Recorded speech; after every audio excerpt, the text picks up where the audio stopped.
오늘 우리가 묵상하게 되는 디모데전서 5장 후반부부터 6장 초반부까지 말씀은 왜 이렇게 끊었을까라고 제가 고민을 해보면은요, 먼저 대상을 향해서는 두 가지 대상을 향한 메시지입니다.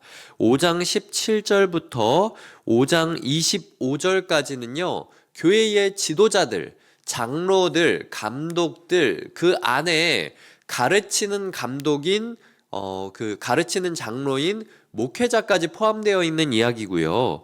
6장 1절부터 2절까지는 교회 안에서 가장 힘들게 살아오고 있었던 대상들, 이 종으로 살아가고 있었던 성도들을 향한 권면입니다. 그러니까 오늘 우리가 묵상하는 말씀은 교회에서 가장 어떻게 보면 인정받고 책임을 가지고 있는 사람과 교회에서 가장 빡빡하게 살고 있는, 나는 종처럼 살아가고 있어 라고 생각할 수밖에 없는 그런 사람들 두 대상을 향하여 메시지가 전파되었던 것이죠. 하지만 원리는 둘 다 동일합니다. 목회자나 장로들이나 교회 안에서 큰 책임과 권한을 가지고 있는 사람들도, 그리고 종으로 하루하루를 살아가면서 힘겹게 살아가고 있는 성도님들도 사실은 동일한 행동 원칙과 가치를 가지고 살아가야 된다라는 것이 오늘 말씀의 내용이에요. 보시면은 두 가지 축이 있는데요. 먼저 17절, 18절을 같이 읽어보겠습니다. 시작. 잘 다스리는 장로들은 배나 존경할 자로 알되 말씀과 가르침에 수고하는 이들에게는 더욱 그리할 것이니라. 성경에 일렀으되 곡식을 밟아 떠는 소의 입에 망을 씌우지 말라 하였고 또 일꾼이 그 삭슬 받는 것은 마땅하다 하였느니라. 아멘. 17절부터 먼저 22절까지는요, 목회자를 그리고 교회 안에서 책임을 맡은 사람들을 대우해 주어야 된다라고 이야기를 하고 있습니다. 잘 다스리는 장로들은 배나 존경할 자로 알되라고 하는데, 그 배의 기준이 뭡니까? 두 배로 존경해야 된다는 거는 기준점이 있다는 거잖아요. 이전까지 저희가 교회에서 참 과부가 살아갈 수 있도록 복지해 줘야 된다라고 이야기를 했는데, 오늘 말씀은 그저 목회자를 대할 때 복지의 대상으로 여겨서 정말 이 정도까지 하면 안 죽겠지 이런 기준으로 대하는 것이 아니라 이 정도까지 해야 마음 놓고 사역할 수 있겠지라는 기준으로 대하는 게 정당하다는 거예요. 그래서 이 배나 존경할 자로 알되라고 할 때 존경이라는 단어를 사례라는 단어로 번역할 수도 있습니다. 마음으로 배나 존경해 주시고, 그리고 물질적으로도 배나 대우해 주셔야 마음껏 사역을 할 수 있다라는 거예요. 그러면서 인용하는 것들이 곡식을 밟아 떠는 소의 입에 망을 씌우지 말라. 얼마 전에 우리가 만물 이야기를 하면서 다락방에서 배웠던 구절이기도 하죠. 당시 곡식을 이렇게 지나가면서 터는 소가 이 털리는 곡식을 보면서 얼마나 먹고 싶겠습니까? 그런데 그거 못 먹게 하려고 입에 망 씌우지 말라는 구절이 성경에 나옵니다. 그렇듯 그 구절을 목회자한테 인용하면서 소처럼 일하는 목회자들, 그래도 입에 망 씌우면서 막 죽지 못하게 살게 만들지 말고 그냥 먹고 싶은 거는 좀 먹게 해줘라 라고 얘기를 하고 있는 구절이 오늘 말씀이라는 것이죠. 그래서 일꾼이 그 삭슬 받는 것은 마땅하다. 사역하는 것을 봉사직으로만 생각하지 말아라. 이 사람은 근로자로서 있는 것이 기본이다 라는 부분입니다. 그리고 이 지도자에 대한 고발을 할 때 교회 안에서 책임을 맡은, 우리로 치자면은 봉사팀장님, 순장님, 그리고 뭐 또 누가 있을까요? 자문위원, 목회자, 뭐 이런 사람들에 대해서 비방이나 험담이나 고발을 하려고 할 때는 혼자 이야기하는 말 믿지 말아라. 두세 사람이 정확한 증거를 대고 이야기하는 거 아니면은 오히려 지도자를 음해하는 것임을 기억하면서 그 사람들을 꾸짖어야 된다. 다만 법정 앞에 섰을 때에, 사람들 앞에 섰을 때에 몰래 치리하지 말고 모든 사람이 보는 앞에서 시시비비를 다 따져야 된다. 이 사람이 진짜 잘못했는지, 아니면은 이 사람을 뒤에서 험담하거나 교묘하게 비방하면서 자기 편을 만들려는 사람들이 잘못되어 있는 것인지를 명명백백하게 사람들 앞에서 따져야 된다라는 것이 20절에 모든 사람 앞에서 꾸짖어 라고 이야기를 하죠. 21절에서는 편견이 없이 대해야 된다라고 합니다. 그 지도자들에 대해서도 좋은 편견과 나쁜 편견을 버리라는 거예요. 이 사람은 이렇게 할 사람이 아니야 라고 생각할 것도 아니고, 이 사람이 어떻게 이럴 수 있어 라고 부정적으로 대하지도 말고 객관적으로 따져야 된다라고 이야기하는 것이 21절이고요. 고발하는 사람들 또한 저 사람이 저렇게 험담할 리 없어 라고 이야기하는 것도 아니고, 저 사람이 어떻게 저럴 수 있어, 맨날 저러는 거 아니야 라고 프레임을 짜지도 말라는 거예요.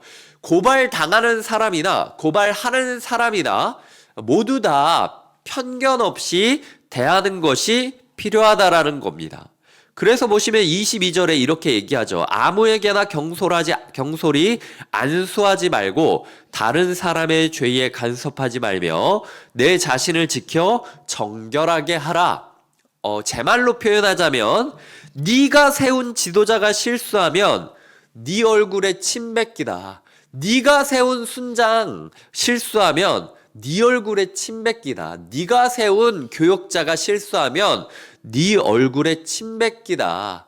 그러니까 신중하게 세워야 된다라고 하는 게 22절이라는 겁니다. 그러니까 이 연소한 목회자 디모데에게 바울이 이야기하는 어떤 이야기의 이야기는 사람 함부로 세우지 말라는 거예요. 그리고 함부로 서 있다고 해서 방치해 둔다면 문제가 될 수도 있고, 그리고 그 책임은 그냥 네가 짊어지고 가야 한다라는 것이 오늘 말씀의 주요 골자라는 거죠. 하지만 이 주요 기준점 22절을 중심으로 해서 한편으로는 배나 살해해라, 먹고 살게 좀 해줘라, 그냥 죽지 못하게 사는 게 아니라 사람다운 인생을 살게 네가 도와줘라, 누가 비방하면 네가 막아줘라, 그리고 만약 잘못됐다면 그게 그 사람이든 아니면 비방하는 사람이든 공개적으로 꾸짖으면서 뒤에서 쑥덕쑥덕이는 문화가 생기지 않게 만들어야 된다라고 이야기를 하고 있는 부분이 이 부분이에요. 개인적으로 저는 이 부분을 보며, 사실 우리 교회가 연말을 앞두고 이제 예산들을 짤 때 저도 29교회의 예산들 규모나 뭐 이런 사역자 규모를 다 알고 있지 않습니까? 사실 우리 교회는 29교회 중에서 사역자가 많은 편에 속해요. 그리고 사례비가 적지 않습니다. 그러니까 개인 기준으로 돌아가는 사례비는 어떨지 몰라도 교회 전체의 비중으로 따지는 사례비는 결코 적지 않아요. 이런 부분에 있어서 사실은 자문위원 안에서도 고민들이 많았는데, 제가 여러 이야기를 하고 교회 안에서 어쨌든 사역은 이어져야 되지 않겠느냐, 돈에 맞춰서 사역하는 교회로 갈 것이냐, 꿈을 꾸면서 사역을 하는 것들을 밀어주는 교회로 갈 것이냐는 선택을 해주셔야 된다라고 할 때, 사실은 호의와 동정으로 인건비나 아니면은 이런 부분에 있어서 자문위원들이 결정을 내렸기 때문에 지금 내년 구도가 짜여지고 있는 거거든요. 그렇다면 아니 이건 당연한 거고, 이거는 당연히 대우해야 되는 거고, 그리고 나머지는 내 마음대로 쓸 거야, 이렇게 가야 됩니까? 각 부서별 지금 예산 짜고 있는데, 사실은 교회가, 지도자들이 오늘 말씀을 지키기 위하여 어떻게든 사역자나 교직원의 인건비 구조를 그대로 가져가려고 애쓰면서 거기에 플러스 알파로 확충하려고 하는 노력들을 한다면, 솔직히 말하자면 헌금을 더 낼 거 아니면은 내년 예산 짤 때 줄여야 돼요. 그게 맞아요. 그 자문위원들 입장에서 우리가 막 쓰고 싶은 대로 다 올리고 우리 먹고 싶은 거 다 올리고 그러면서도 교회 안에서 인건비 줄이면 안 된다 라고 이야기를 하면은요, 이거는 앞뒤가 안 맞는 말이에요. 만약 우리가 교회다운 교회가 만들어지기 위하여 이러한 인건비 구조를 만들어야 한다고 자문위원들이 호의와 동정으로 정했고, 그리고 성도님들이 그것에 공감한다면, 만약 성도님들이 아니다, 담임 목사 혼자서도 되니까 그냥 다 잘라라, 이런 교회는 우리 교회는 아니니까 이 호의와 동정을 갖고 있다면 자기 부서 예산 짤 때도 사실은 쳐내야 될 건 쳐내야 돼요. 실 인원으로 만들어야 되고, 그리고 자기들 먹고 놀 거 있다면 조금 줄이는 게 맞아요. 이런 부분에 있어서 우리가 꿈꾸는 말씀의 이상과 오늘 우리의 현실을 어떻게 조율해야 될지를 고민해야 될 필요는 있다는 거죠. 성도님들은 이렇게 고민을 하시되 저는 목회자는 좀 다른 고민을 해야 된다고 생각합니다. 23절부터 23절을 보면 이제부터는 물만 마시지 말고 내 위장과 자주나는 병을 위하여는 포도주를 조금씩 쓰라 라고 이야기를 하고 있습니다. 성경 안에서 술 마시는 사람들이 가장 좋아하는 구절이 이 구절입니다. 성경을 모르는 사람들도, 성경을 모르는 남편이나 아내들도 교회 다니는 남편과 아내한테 인용하는 성경 구절이 이거예요. 물만 마시지 말고 포도주 마시라며, 그런 구절이 있다며 라고 이야기를 하거든요. 하지만 지금 생각해 보세요. 누가 얘기하는 겁니까? 바울이 얘기하는 거예요.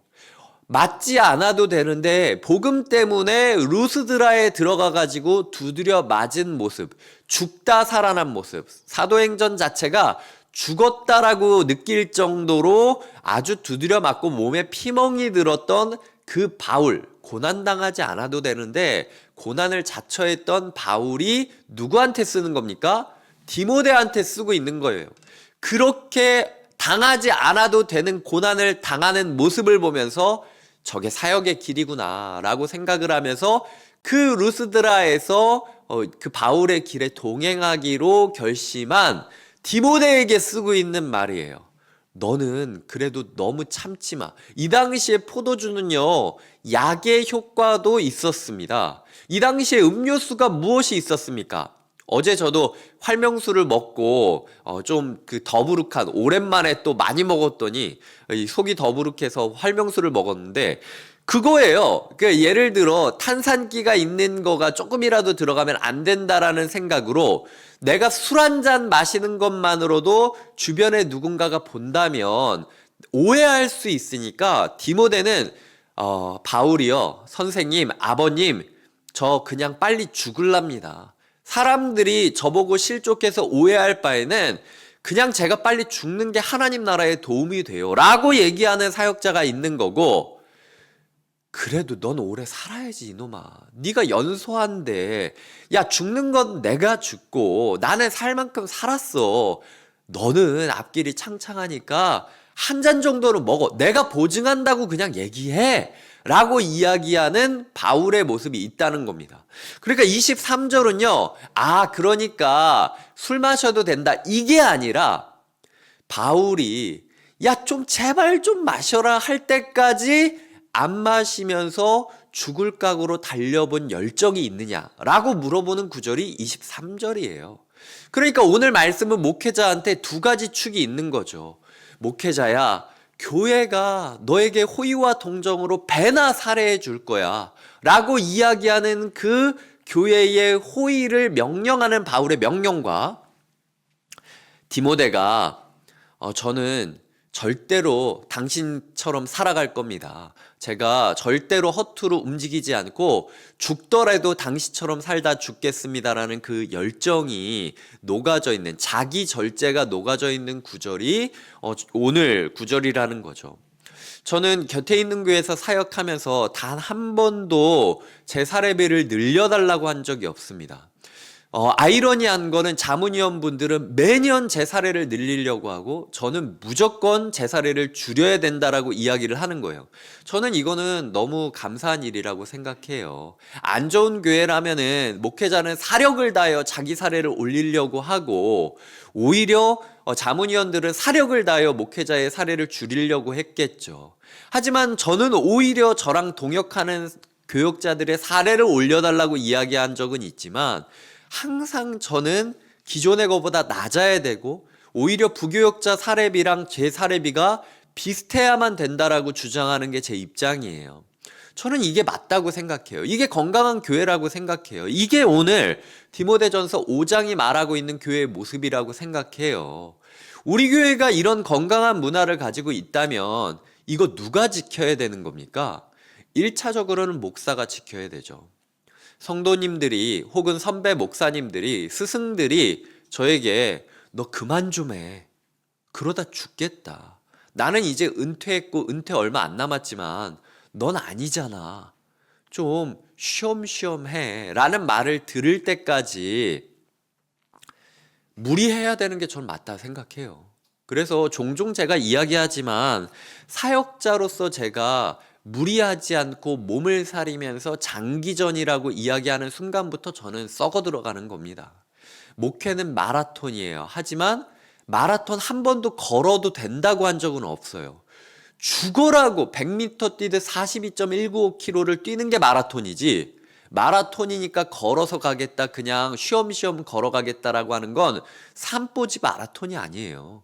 목회자는 그렇게 살아가는 겁니다. 저는 그 마음을 가지고 지금까지 살아왔고, 그래서 제가 존경하는 목사님들한테 가끔씩 밤에 연락이 와가지고 메시지를 주고받다 보면 한참 이야기를 나누다가 화들짝 놀라셔서 야, 나는 그래도 은퇴 얼마 안 남았으니까 잠을 안 자면서 사역하지. 너는 그래도 자야지. 넌 자. 라고 오히려 이야기를 들을 때마다 제 마음에 또 자랑스러운 마음이 생기고, 그래, 이게 맞지. 오히려 선배님들이 저를 보면서 너 사역 똑바로 해. 몸살이지 마. 라는 이야기 듣는 것보다 이게 낫다라는 생각을 하는 게 맞다라는 거죠. 그렇게 두 축을 유지하면서 살아야 된다는 거예요. 한없이 배려를 받는 풍토 속에서 한없이 그 배려를 거절해 가면서 목회자로서의 품격을 세워가는 목회자가 되느냐, 장로가 되느냐, 자문위원이 되느냐, 순장이 되느냐, 이게 중요하다라는 거죠. 우리 교회 순장님들은 어떠십니까? 정말로 수없이 존중해주는 문화에서, 우리 교회 순장님들은 거의 목양자로서 동반자예요. 목회자급 존중을 받으면서 사역하고 계십니다. 수많은 존중과 사역을 받고 심지어 순장님에 대해서 음해하는 이야기가 있다면 저는 일단 믿지 않아요. 그 정도로 제가 순장님들에 대한 신뢰가 있는데 그 존중과 자유를 정말로 해도 되는 일을 하지 않겠다라고 결단하는 결단들이 있으십니까? 내 마음 가운데 순장으로서의 품격을 세우기 위하여 내가 당연히 할 수 있는 자유가 있지만 그럼에도 불구하고 순장으로서의 권위가 세워지기를 위하여, 목양이 가능하기 위하여 물만 마시라는 말을 들을 때까지 목사가 이제 좀 순장님 쉬엄쉬엄 하십시오. 그 정도는 하셔도 돼요. 라는 이야기 들을 때까지 헌신하고 계십니까? 이런 지점에 있어서 우리가 고민해야 된다라는 거죠. 우리 교회 교육자들은 어떻습니까? 분명히 교육자들도 고민해야 돼요. 사실 얼마 전에도 제가 이런 이야기를 했습니다. 우리 교회 교육자들에게 우리 교회가 요구하고 하나님이 요구하시는 거는요, 교회가 이렇게 호의와 환대를 가지고 대해줄 때 잘해야 돼요. 신뢰를 잃어버리면요, 그 다음부터는 뭘 해도 의심받습니다. 신뢰해줄 때 신뢰의 도리를 갚아야 돼요. 내가 어떤 말을 하고 있는지, 내가 어떤 행동을 하고 있는지, 내가 어떻게 살아가고 있는지는 다 그게 마일리지가 축적되고 있습니다. 언젠가 그게 호의와 동정으로 빵 터질 수도 있고, 언젠가 그게 당신이 하는 뭐란 말은 다 못 믿겠다라는 불신으로 빵 터질 수도 있어요. 기회 줄 때 잘해야 된다. 이게 제가 교육자들한테 계속 이야기하고 있는 부분이고, 저 또한 매일마다 되짚고 있는 이야기입니다. 이게 지도자들이 이런 태도를 가지니까 6장에 보면 종이라고 하는 사람들도 이런 태도를 가질 수 있다는 거예요. 6장 2절에 보면 믿는 상전이 있는 자들은 상전을 형제라고 가볍게 여기지 말아라 라고 이야기를 하죠. 목회자로서 바로 서게 되니까 성도님들한테 이렇게 이야기할 수 있다라는 겁니다. 성도님들이 목회자를 보면 당신은 교회에서 돈 받으니까 종처럼 사회에서 일하는 내 마음 이해 못하지 라는 얘기를 못하게 된다는 거예요. 왜? 우리 목회자는 우리가 종처럼 얽매인 것도 아닌데 종보다 더 낮은 모습으로 헌신 봉사하고 목숨을 다해서 사역하는 걸 보이니까 차마 우리 목사님한테 그런 말을 못하는 수준까지 가야 된다는 거예요. 그래서 성도님들한테 믿는 형제가 상사라고 해서 함부로 기어오르지 마십시오. 함부로 먹고 놀려고 생각하지 마십시오. 믿는 사람이 상사라면 당신이 더 희생하면서 도와줘야지. 그래야 믿는 상사가 믿는 상사처럼 살아갈 거 아닙니까? 라고 종들한테 이야기할 정도로 권면할 수 있는 권면의 무게감이 실린다라는 것이 오늘 말씀의 내용이라는 거죠. 교회의 지도자이든 교회에서 빡빡하게 살고 있는 그냥 성도님이든 원칙은 똑같습니다. 하나님께서는 호의와 환대와 자유를 허락하시지만 그렇다고 지 마음대로 살라고 한 적은 한 번도 없어요. 기회 줬을 때 더 희생해야 된다. 기회 줬을 때 내가 그만하라 할 정도로 달려가 봐라. 디모데 봐라. 내가 지금 죽음을 앞두고 길을 달려가고 있는 내가 넌 좀 그만해라 이야기할 정도로 희생하고 있는 젊은 목회자가 너희 목회자다 라고 이야기하는 것이 오늘 말씀이라면 우리 교회 가운데 목사가 어떻게 살아야겠습니까? 우리 교회 가운데 순장이 어떻게 살아야겠습니까? 우리 교회 가운데 자문위원들이 어떻게 살아야겠습니까? 봉사팀장이 어떻게 살아야겠습니까? 이거는 뭐 빼도 박도 할 수 없어요. 현대는 다르다. 요즘 세상은 뭐 같지 않다. 저는 이거는 말이 안 된다고 생각합니다. 그 자리에 세워주셨으면 전심전력하는 거예요. 진보를 보일 때까지, 어제보다 나은 오늘을 맞이할 때까지 죽겠다고 달려가면서 희생하는 게 사역의 길이고 목양의 길입니다. 그게 제가 배운 목회의 정도예요. 그거 가지 않을 거라면 그만두는 게 맞습니다. 그게 순장이든 자문위원이든 목회자든 뭐든 그 길을 멈추는 게 맞아요. 그렇기 때문에 우리의 삶에 있어서 적어도 바울과 디모데가 이 신뢰 관계 위에서 달려가고 있고 저 또한 이 신뢰 관계 위에서 제가 목회를 배웠습니다. 그리고 그 신뢰 관계 위에서 지금도 순장님들과 사역을 하고 있어요. 우리 교회가 이런 말씀이 선포되어지는 교회, 오늘 같은 말씀들이 선포되어지는 교회가 될 수 있기를 축복해 주시고 기도해 주시면서 함께 가주시기를 주님의 이름으로 부탁드립니다. 기도하시겠습니다. 하나님 아버지 감사합니다. 사실 오늘 말씀을 읽으면서 목사를 잘 대우하라는 이야기이기 때문에 설교하고 싶지 않을 정도였지만 또 이후에 나오는 구절을 보며 그렇게 호의와 동정 위에서 사역하는 목회자의 태도가 어떠해야 되고 그럴 때 목회자의 말에 권위가 실린다라는 사실을 깨닫게 되었습니다. 어떤 사람들의 죄는 밝히 드러나며 심판에 이르고 그 뒤를 따르는 자도 있고 선행도 밝히 드러나게 될 것이고 그 뒤를 따르는 자들도 있을 것입니다. 하나님 목사로서 저의 마음 가운데 저의 삶 가운데 시간이 지나면 반드시 밝혀질 것이 있다라는 사실을 기억하면서 정도를 걸어가게 하여 주시고 그 길을 걸어가다 보면 반드시 따라오는 이들이 생길 것이다라는 소망을 가지고 그 선행의 길을 이어가게 하여 주시옵소서. 헤치며 길 닦기를 나아가는 길을 헤치며 길 닦기의 삶을 살아가는 자들에게 하나님의 위로와 평강이 함께하기를 바라며 예수님의 이름으로 기도드립니다. 아멘.